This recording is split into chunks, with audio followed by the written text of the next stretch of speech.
On July the 6th, Magic Kingdom's Tom Sawyer Island and the Rivers of America welcomed their final guests. The closure of these areas marks a huge change for Frontierland, a change that has slowly been trickling in for a while now. This change has been met with both outrage and excitement, unlike with Muppet Vision 3D, a change that was overwhelmingly disliked, and something I've covered extensively in a past video. This change feels a bit less clear-cut. So I wanted to take a look at why Frontierland is currently undergoing such huge changes, and whether I think this is good, bad, or somewhere in the middle.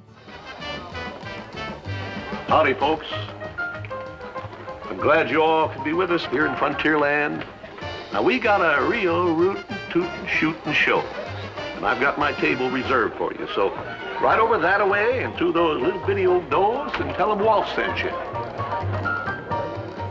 The decision to close this area is part of a broader push to expand and modernize the Magic Kingdom, a goal that seems very specifically focused on Frontierland, at least for now. The concept for Frontierland dates back to the 1950s, when Walt Disney was planning and constructing the original Disneyland. In the 1950s, Western films and television shows were incredibly popular. In fact, a film created out of 3 television episodes of Disney's Davy Crockett Show actually raised the money needed to complete the construction of the Disneyland park. In 1955, the year Disneyland opened, the American frontier was all the rage. But as the decades have progressed, the Western subgenre has fallen out of fashion. These days, our epic adventure stories take place in far-off lands or outer space. Even Disney's most recent attempt to bring the Western back with The Lone Ranger in 2013 was a huge failure. This means for new generations visiting the park, there is very little for them to resonate with here. For Disney, this is bad news.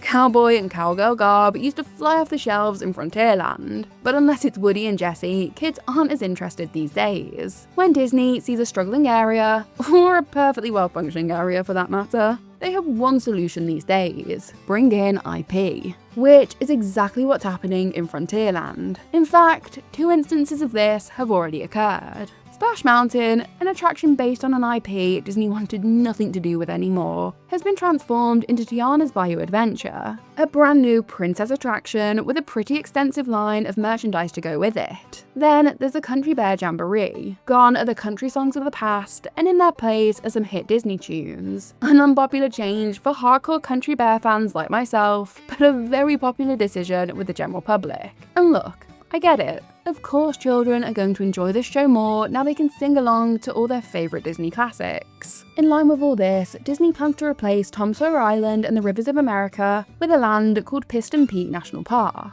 inspired by the Cars franchise and the American Rocky Mountains. Cars is by far one of the biggest Disney franchises today. Ever since Radiator Springs opened over in California, speculation has been rampant that Walt Disney World would also be getting its own Cars land. So this decision isn't a huge surprise.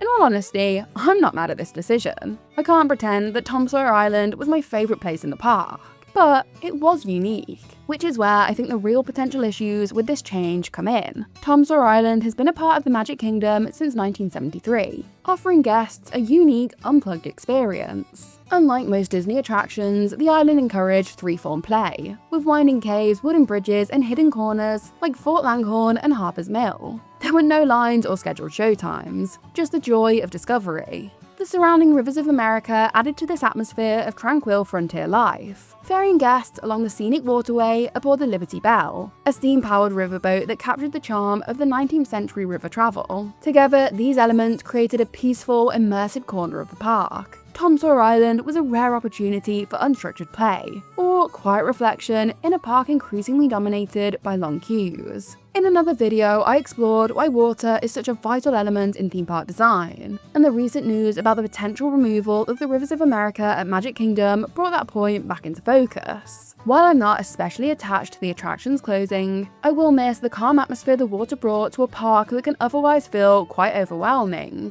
Just like the backlash to the Fountain of Nations being removed from Epcot in 2019, this situation underscores how much water contributes to the emotional tone of a space. Beyond its visual beauty and tranquil presence, water serves thematic, sensory, and even practical functions throughout theme parks, from cooling down overheated guests to symbolizing transitions between lands, adding kinetic energy, or even being recycled behind the scenes. Water does a lot of heavy lifting in creating immersive, enjoyable experiences. It's often overlooked in favour of grand architectural details, but water plays a key role in shaping the mood and authenticity of theme parks around the world. So the loss of the Rivers of America alone feels like a pretty big one. The new Cars area will be replacing all this tranquility with a far more traditional theme park experience, as it will feature 2 attractions. The headline experience will be a high-speed rally race coaster where guests hop into customized car vehicles and rocket through muddy trails, geysers, waterfalls, and snowy peaks. Then there is set to be a smaller ride housed in the Rustic Ranger HQ, complete with a pre-show featuring Ranger J. Autobahn Woodlaw, a brand new character inspired by J. Autobahn Woodlaw, an almost forgotten Disney character who first appeared in the 1954 Donald Duck short Grin and Bear It. With 2 new attractions and a brand new original character, I actually love the sound of this addition. But whether I think it will fit or not is a whole other question. Prior to this, the Cars franchise had found its home within a pretty poor show at Hollywood Studios. The park, seen by most, fit to house Pixar IPs due to the presence of Toy Story Land and of course the upcoming Monstropolis. But personally, this isn't where my issue stems from. Hollywood Studios is not a Pixar park. And let's not forget that the Magic Kingdom is already home to Buzz Lightyear's Space Ranger spin. Instead, my issue is with how I fear the very concept of Frontierland may get lost. Frontierland is already becoming a bit of a thematic patchwork, especially since the addition of Tiana's Bio Adventure. A beautiful ride, but one that feels slightly out of place. Although arguably no more out of place than Splash Mountain was. But Imagineers are being sure to state that this new Cars area will feature many natural details like rushing rivers, waterfalls, colourful geyser pools, tree buffers, and parkitecture lodges so the land feels immersive and visually cohesive. With this, it sounds like a better fit than the bio exterior of Tiana's, a perfect fit for Disneyland's New Orleans Square, but certainly a questionable one for Magic Kingdom's Frontierland. Plus, it sounds like water will remain a heavy feature in this area, so perhaps the worries of the Rivers of America loss will be answered by the waterfalls set to be present. In all honesty, I don't think this Cars edition is leading the cause for such fears. Instead, I think they are headed by another upcoming expansion that we currently know very little about. That would be the so-called Beyond Big Thunder Mountain expansion of Villains Land. Disney officially confirmed at the D23 Expo in 2024 that a Villains Land is being built at Magic Kingdom, located west of Big Thunder Mountain Railroad, over the soon-to-be-drained Rivers of America. Encompassing several acres, this expansion promises a dark, immersive environment themed around Disney's most infamous antagonists. Construction preparations, including land clearing and permit approvals, began in early 2025, with workspaces being staged and initial groundwork underway. Villains Land is shaping up to be the largest and most daring expansion in Magic Kingdom's history, and it's expected to open around 2030. For me, this land is set to be a dream come true, but many fear that it will encroach on what little we have left of Frontierland, that being Big Thunder Mountain. This will be the only unchanged attraction in the land, and with such an emphasis being put on the fact that the villains lie beyond this coaster, many fear this new land will come with an update to Big Thunder Mountain in order to narratively tie it all together. This is of course all just speculation, but I will be the first to say that if IP does come to Big Thunder Mountain, I'll be very upset.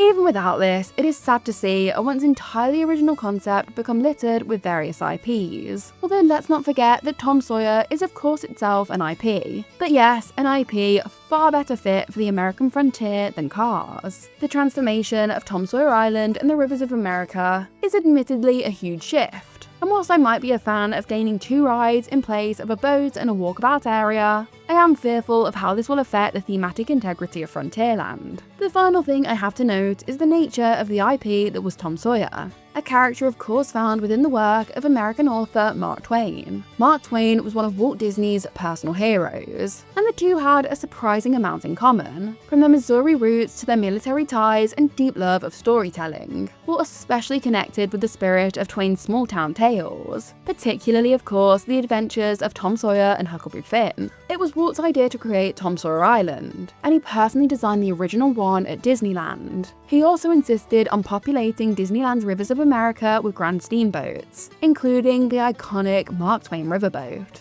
This of course makes the area special, but Magic Kingdoms is not the original, therefore it's not so sacred. Now, if Disney does decide to bring a similar change to Disneyland, then I will be really angry. But for now, I'm okay with this change. So long as the Imagineers deliver on their promise to structurally integrate Piston Peak National Park with the rest of Frontierland. Let me know, how do you feel about this change? Thank you so much for watching. Please like, subscribe, check out some of my other videos and the links in the description.